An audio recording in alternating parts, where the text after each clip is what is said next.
Hi, I am Dr. Susan Schmidt at Arizona Balance and Hearing. My specialty is the identification and treatment of tinnitus. Now, just a reminder, tinnitus or tinnitus is that ringing, buzzing, hissing, cicada sound that you have in your ears or in your head, and so many people experience this. You may have heard that we participated in a nationwide tinnitus study this past summer. We had a fantastic turnout. We actually had 57 participants sign up to be part of the study. For the study, we were looking to see how a new treatment technology would affect those with constant tinnitus. This tinnitus treatment technology is designed to promote the auditory neurotransmission of sound to the brain.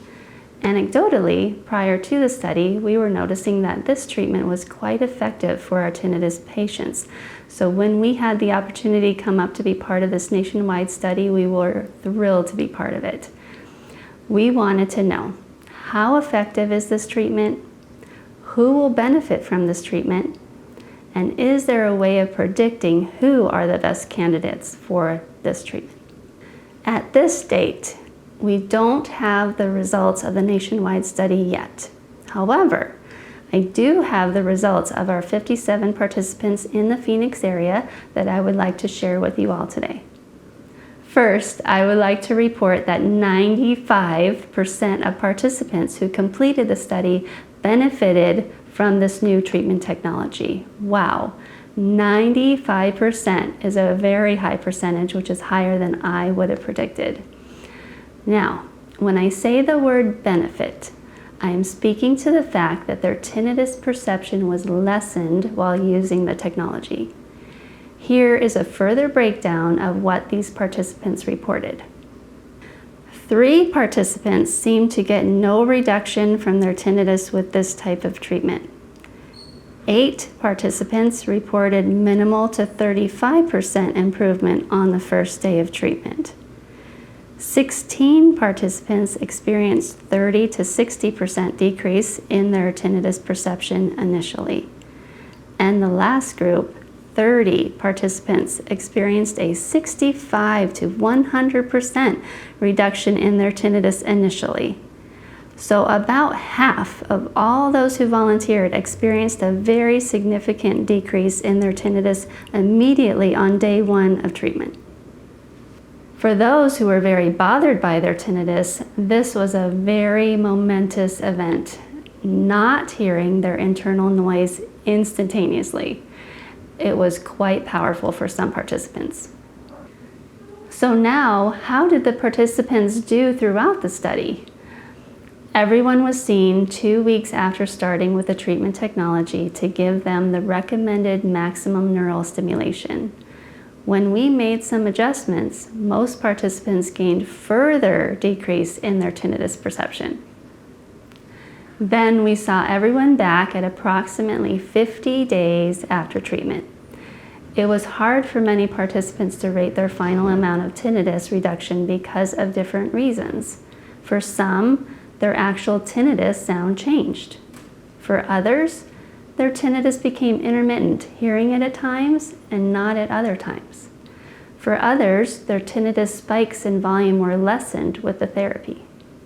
So, out of the 57 participants, 21 were able to quantify their tinnitus progress at the end of the study using a percentage. 8 participants said that the initial tinnitus relief held steady throughout the study. 9 participants reported that with time, the effectiveness lessened to a varying degree. And 4 participants who reported effectiveness on tinnitus to relief to be low initially gained more and more tinnitus relief as the study went on. So again, most of the participants really had a hard time giving a percentage of tinnitus relief at the end of the study due to their tinnitus changing in some way or becoming intermittent. I personally think this is a good thing. We want the brain to adapt and respond to therapy, and any change in tinnitus perception indicates that the brain is responding and trying to change. One of the things I wanted to find out from this study that is not part of the nationwide study is, Was there a positive change in the perception of tinnitus even without wearing the treatment technology? And indeed there was. 25% of participants found that their tinnitus perception decreased even after taking off the technology. Some reported periods of complete tinnitus relief without the technology. Some reported lessened tinnitus perception for a period of time after taking off the technology. One participant had a 75% reduction in tinnitus without the technology on. This data is remarkable because in this short period of time, 1/4 of the participants who made changes in their brain that continued when the technology was not on. That is great evidence suggesting that the brain is adapting and changing over time and lessening that importance of the tinnitus. There were other variables in the study that we looked at as well to look for patterns of who might benefit from this therapy. We looked to see if these participants had hearing loss and the amount of hearing loss to see if that will determine their benefit from this technology. We found that the amount of hearing loss did not predict how well they would do with the technology. We also looked at those with no hearing loss. Again, those individuals had the same success with the technology as those with hearing loss. As far as the length of time that the participants reported hearing their tinnitus in the past, some had tinnitus their whole life, most for 1 or more years, and a few with tinnitus only for a few months. There was no pattern as to how much this technology helped the participants based on the amount of time they have heard their tinnitus in the past. So, if you have heard tinnitus for many years, this therapy seems to be just as effective as if you had just heard your tinnitus for less than a year. There was no pattern that related cause of hearing loss to effectiveness of this treatment technology. Those who had attributed their tinnitus to a head injury had the same chances of decreasing their tinnitus as those who acquired their tinnitus from hearing loss, noise exposure, or changes in medical status. As far as the type of tinnitus sound that these participants were experiencing, the sounds were matched to sometimes a tone, sometimes a cricket cicada sound, sometimes a static noise. There was not a pattern as to how much this treatment technology helped them based on their type of tinnitus sound. There was one more item that we looked at. For the large majority, the tinnitus sound was generated at the weakest point of their hearing system, even when the tinnitus had other causes other than their hearing loss. So, even if the tinnitus was caused by an injury or a medical event, the tinnitus sounds seemed to be close to the weakest part of their hearing system. So, in summary, we found that the vast majority of participants did, in fact, find some tinnitus relief in this study, and more than half had a large to complete reduction in their tinnitus. Some adapted sooner than others, and some took more time. Some perceived instant relief from their tinnitus, while others took some time to perceive the benefit from the therapy. Why is this? Everyone's brain is unique. Some change and adapt more quickly, and some adapt more slowly. For some, as the brain adapted, other tinnitus reduction strategies were recommended in addition to the treatment technology to further engage the brain to refocus itself and decrease the importance of the tinnitus. Tinnitus is an alarm for most people. The alarm indicates that something has changed in the body or the neural connections in the brain have been altered.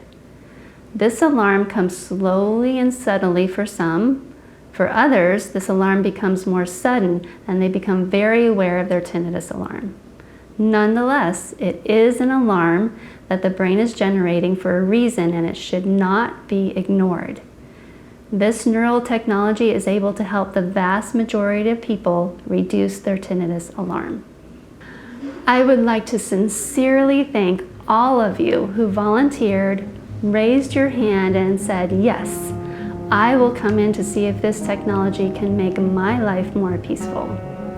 It was an honor to walk alongside you on this journey, and your stories of success touched our hearts. Hopefully, this experience has made a difference in your lives, and this information gained will help guide more tinnitus patients to receive tinnitus relief in the future. Here at Arizona Balance and Hearing, we value the research data for all aspects of audiology, including hearing loss, tinnitus, balance issues or vertigo, and auditory processing disorders.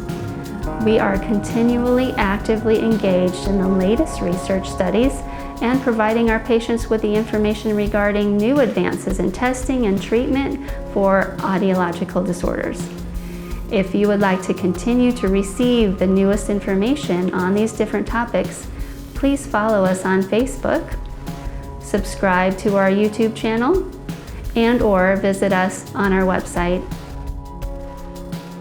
Also, you can always reach us at area code 602-265-9000 to find out more information or to schedule an appointment for a full evaluation and treatment for your hearing loss, tinnitus, balance disorders, or auditory processing difficulties.